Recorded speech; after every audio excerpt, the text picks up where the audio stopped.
Hey guys, it is Brady from Tabletop, and I am looking for ways to pass the time. So I thought this might be something that people would enjoy, and if so, that would be awesome. And if not, that's fine too. It's kind of for me as well. So I want to. It's hard to show people how to play games and stuff like that when we don't have the cafe open right now to do so. So I was going to tell you a little bit about a game that you can make at your house, show you how to make it, and then also teach you how to play it. Hopefully it's one that maybe some of you haven't heard of before, and if you have, maybe it'll kind of spark your mind that, oh, this is something I can do. So the game is called Skull. Is that any backwards on the video? Well, alright, whatever. The game's called Skull. If you've never played Skull before, it can play 3 to 6 players, and each person only needs basically 4 cards. And when you do your cards, you can basically use playing cards and manipulate them. The game actually, if you ever buy it, actually looks, the cards actually kind of have the feel and the kind of the weight of what do they call it here? Coasters. So, you can use some coasters for each person. Each person needs 4 coasters. Each person needs 4 cards, whatever it is. And every coaster should all look the same on one side. So it should all be identical. But on the other side, 3 of them need to be flowers. And 1 of them needs to be a skull.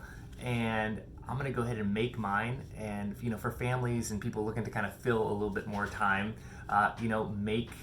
making the cards part of the activity, because then everybody can have their own style for their skulls and their flowers, and that can kind of be a special part of it. All right, so I'm gonna go ahead and do that, and then I'll show you what they look like, and I'll tell you guys how to play.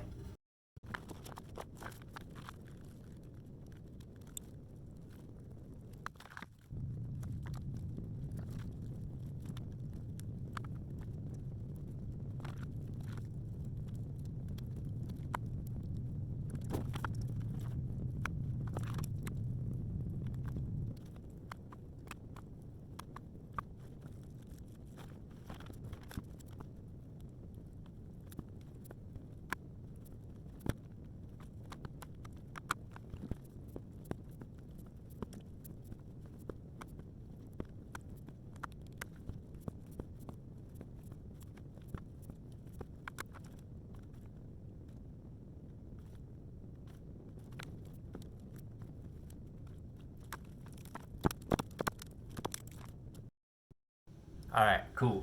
So I got my cards done. And yeah, again, to play the game, you need. Actually, I should have probably told you guys what type of game this is to let you know if it's something you want to play. So, like I said, 3 to 6 players. It's a bluffing game. It's basically if you took something like poker and you boiled it down into its simplest elements.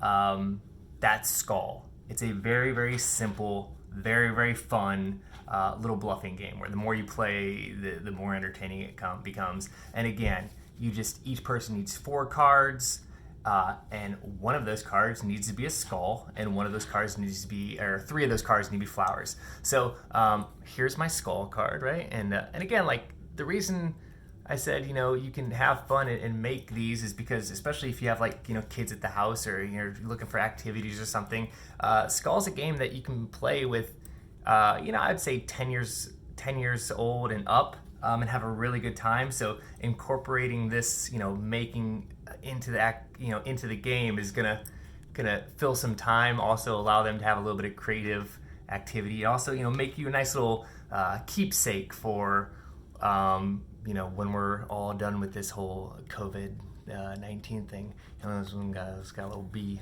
That's pretty nice there. And again, though, if you're just like, I don't want to do that, that looks like a lot of BS, and I've got other things I want to do. Again, you can use playing cards. Get 4 playing cards. They're all the same on the back, and you don't have to put any effort into your skull and your 3 flowers. All right, right, and that's it. So I'm gonna show you guys how to play now. All right, everyone, so I'm going to show you how to play. Before I do that, real quick, there are people with way better, obviously, setups than I have here, better lighting, and also who just have made hundreds of videos on how to learn games. I'm going to put a link or two to some people who have taught how to play Skull that are really, really good. Kind of teaching games without actually being there is not a thing that I am used to. So, they will definitely probably do a better job than I do. But anyways, here we go. So Skull, the way it's going to work is the goal of the game is to get 2 points. And what we do is at the beginning of every round, everyone goes around the table and either lays their skull or they lay one of their flowers. All the flowers are the same, but everyone goes around the table and picks again either to lay a flower or one of their skulls. So everybody would go ahead and decide what they're going to play out there, and they play them out like this. And then if it was my turn to go first, I played first, I have an option. Once everybody's laid one card, you can then do one of two things. I can either play another card, meaning that potentially there are 5 flowers out there or a bunch of skulls, or I can start the bidding. And when I start the bidding, I am bidding on how many flowers I think I can find out there. So let's say I went ahead and did that. Instead of placing another card out there to make it so there's even potentially more flowers out there, I go ahead and say, I'm going to start the bidding. Now, I'm going to say I can find 2 flowers out there. Within these 4, I think I can find 2 flowers. Now, just so you know, if I get the highest bid, the first thing you always do is you have to flip your card or cards over first. And if you flip a skull, you immediately lose the round. Okay, so I say I can find 2 flowers. Rancor says pass. Unicorn says pass. Robot says I can find 3 flowers. Okay, so if somebody outbids me, which Robot has, I can then go ahead and continue the bidding. So I can say I can find 4. Or I can pass as well. So I'm going to go ahead and pass. I don't think everyone played a flower. So Robot got the highest bid. They have to flip theirs first. Oh, they found it. So theirs was a flower. That's good, because if they would have been, playing a skull, trying to basically trick somebody into flipping their card, they would have immediately just lost. So now I have to pick somebody they think played another flower. Let's say they think Unicorn played a flower. Okay, that's good. Hey-oh, found one. So they just need one more flower. Let's say they picked mine. All right, yay, they did it. Okay, so they just found their bid, which means they get 1 point. If you get 2 points, you win the whole game. So, all right, next round would start. Now, Robot had the highest bid. So since Robot had the highest bid, they're going to start off again. They're going to look at their hand of cards here, and they're going to decide. Now, this time, Robot's going to go ahead and play a skull. They're going to hope that somebody picks their card. And they're not going to want the highest bid since they played that card there. All right, so I'm going to go ahead and play. Let's say I'm going to play him a flower. Let's see, Rancor goes ahead and let's say they played a skull as well. They're trying to get somebody caught on that. Unicorn's always solid fella. They're going to play, their flower there. Okay, so they would definitely not want anybody to see that their flowers are there face up, so they would hide that. Okay, so Robot starts. Robot can either bid, or again, they can always play a card on top if nobody has made a bid yet. So Robot just goes ahead and passes. They say pass, I'm not going to go ahead and bid. All right, so that comes to me, and since nobody has made a bid yet, I go ahead and I place a second card on top here. So there are now 5 potential flowers out there.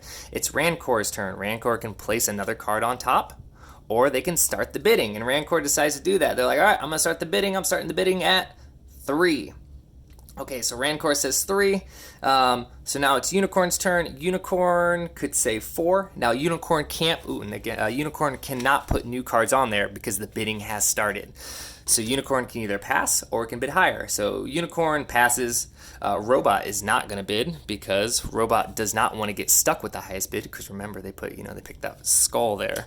So it's my turn, and I decide, what? I'm going to go ahead and I'm going to bid.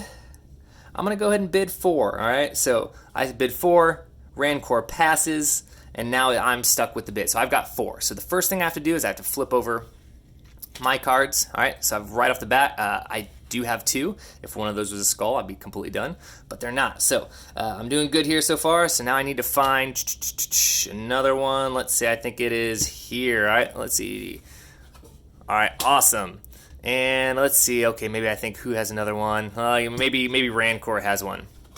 All right, the second you find a skull, let's pretend that, if I would have picked this one, as my first guess beside myself, the second you pick a skull, you're immediately done.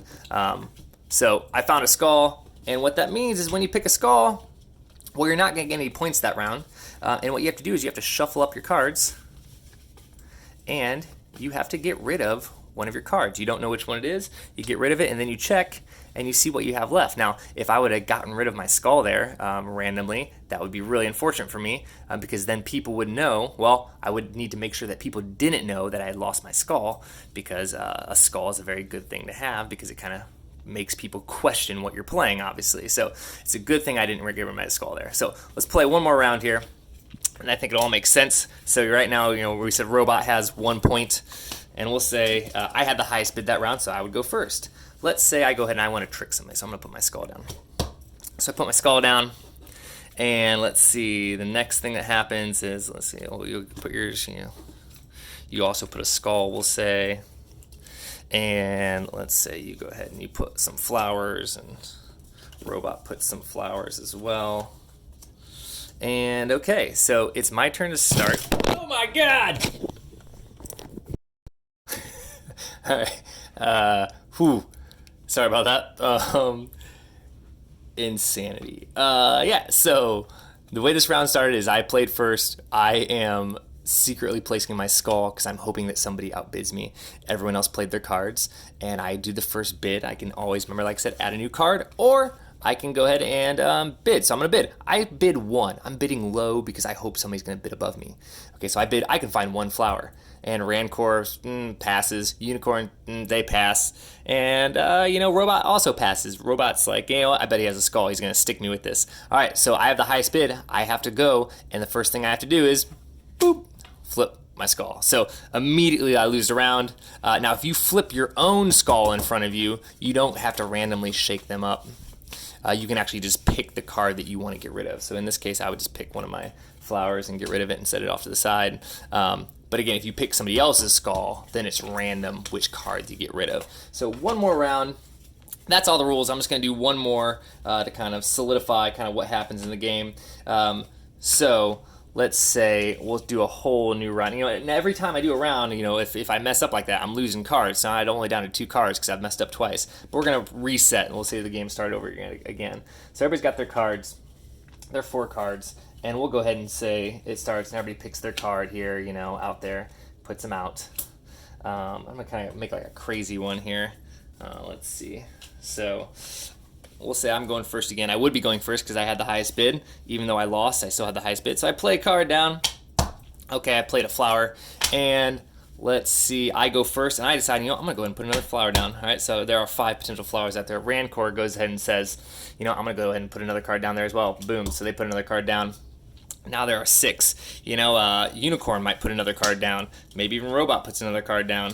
All right, wouldn't see that.